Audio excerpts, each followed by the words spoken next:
Assalamualaikum. My name is Rusa Khan and my roll number is BP1650244. I am a student of 5th Prof Morning and my drug is Lidocaine plus epinephrine, which is a combination of a local anesthetic and a vasoconstrictor. Lidocaine is also known as lignocaine and its brand name is xylocaine and the class of drug is local anesthetic. It is an amino-amide type anesthetic agent or prototypical amide local anesthetic. It is an alternate option for individuals showing sensitivity to ester type local anesthetics. Its mechanism of action is it numbs the area of the body and reduces pain and uneasiness caused by invasive medical procedures such as surgery, needle punctures, or insertion of a catheter or breathing tube. And lidocaine injection is also given in an epidural or spinal block to reduce the pain of contractions during labor. So the reason to use epinephrine, which is a vasoconstrictor in combination with the local anesthetic, it is a very common practice to combine the vasoconstrictor epinephrine with anesthetics in many preparations, and other agents like norepinephrine, phenylephrine, oxymetazoline, or clonidine can also be combined with anesthetics. And epinephrine in an anesthetic solution serves multiple purposes. It acts as a vasoconstrictor, so it constricts the capillaries at the site of injection, limiting the blood flow, and thus it prevents the escape of anesthetic agent in general circulation. It means that the drug will remain in the area of injection for longer time period. And due to lack of blood flow in the area, blanching occurs, which makes suturing or manipulating the area easier. It also controls the loss of blood during surgeries. And epinephrine is used during infiltration anesthesia and epidural anesthesia. Infiltration anesthesia is a technique of injecting local anesthetic directly into the tissues, and it is restricted to a superficial or localized area in the body. Whereas epidural anesthesia is injected into the epidural space around the spinal cord. And in infiltration anesthesia, the duration can be doubled by addition of epinephrine. And use of epinephrine in infiltration anesthesia results in lower plasma levels, reduced systemic toxicity, and increased duration of action. The duration of action is increased because the drug remains in the area for longer time period, and due to lack of blood flow, the presence of metabolizing enzymes is also decreased. Addition of epinephrine in epidural anesthesia causes prolonged duration of action, reduced toxicity, and also makes inadvertent intravascular injection easier to spot and modifies the effect of sympathetic blockade.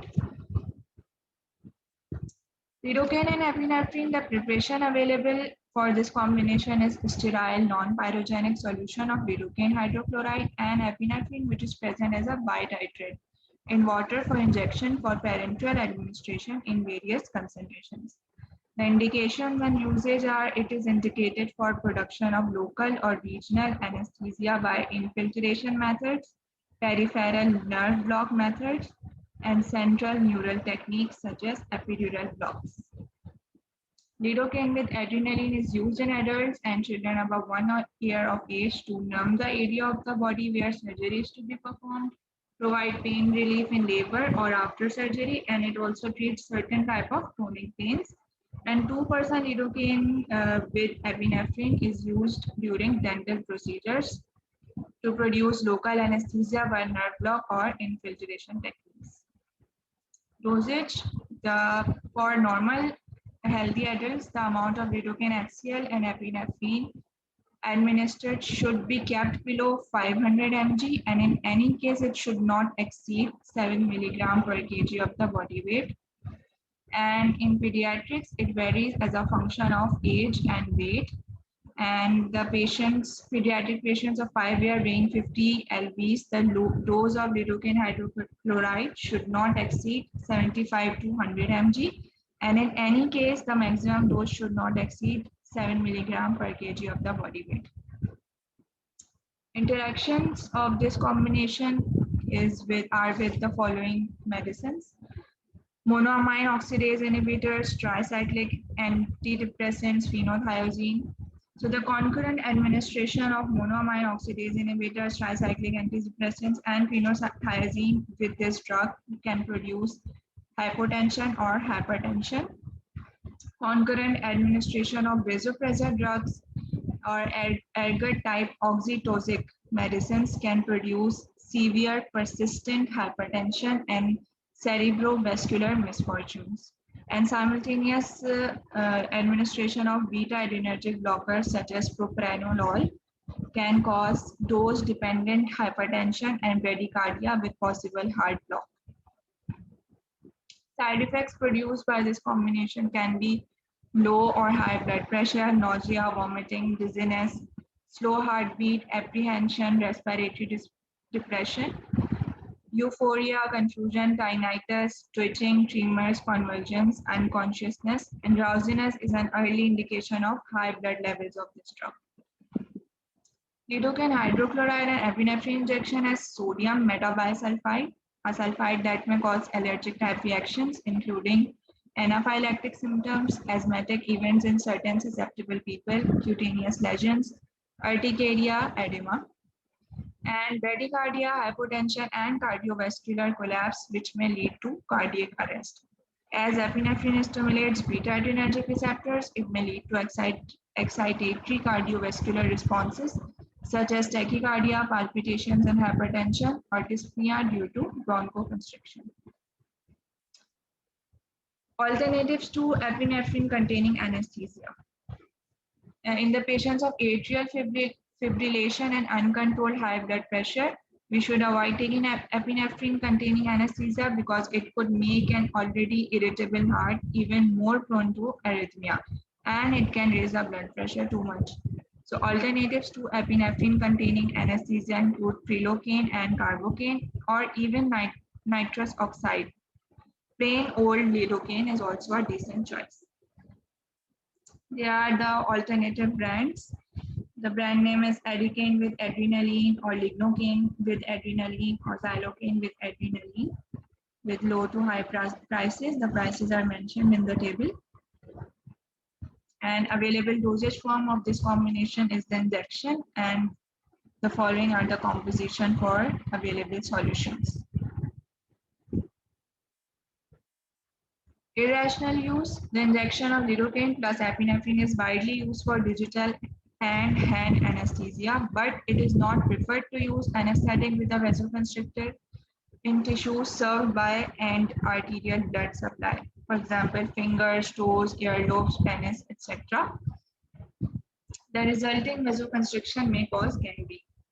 But this idea has been refuted in many clinics, so it may be considered as its irrational use.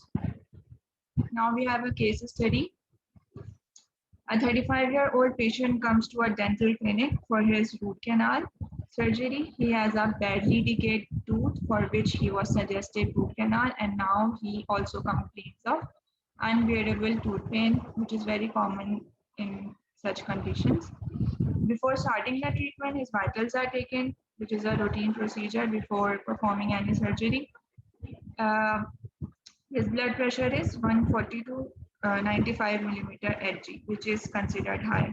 The patient is currently on no medication. He also shows signs of stress and anxiety. What type of local anesthesia do you suggest under this condition? In what dose they are administered? What are the necessary steps and possible strategies of performing anesthesia? So we will make the SOAP notes for this case study. Subjective, the gender is male, his age is 35 years, and he has a badly decayed tooth. And right now he is in unbearable tooth pain. And he shows as an objective, his blood pressure is high, 140 to 95 millimeter of Hg, and he shows signs of anxiety. Assessment. Before dental procedures like root canal surgery, we have to administer a local anesthetic in combination with epinephrine.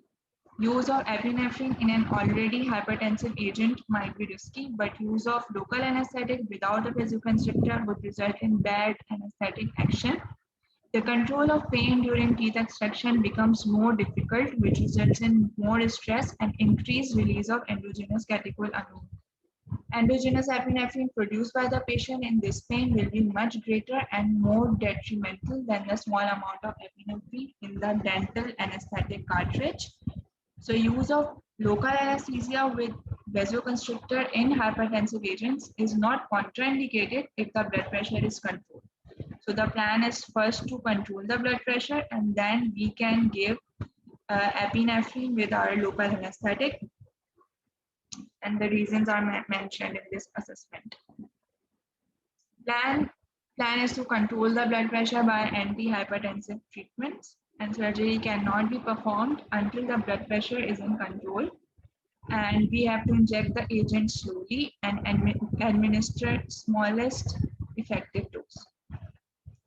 Lidocaine with epinephrine is administered, and total dose of the epinephrine is limited to 0.04 milligram in hypertensive patients, which corresponds to 1 or 2 cartridges of 2% lidocaine with 1 ratio 100,000 epinephrine, which means 1 milligram of epinephrine is present in 100,000 ml of solvents. If after use of 2 cartridges there are no sign of cardiac alteration, additional epinephrine containing lidocaine may be used, or local anesthetic without epinephrine can be used. In case of antihypertensive treatment, the interaction between antihypertensive drugs like propranolol is possible, but there is still little risk of if the total dose is limited to 1 to 1.8 ml cartridges.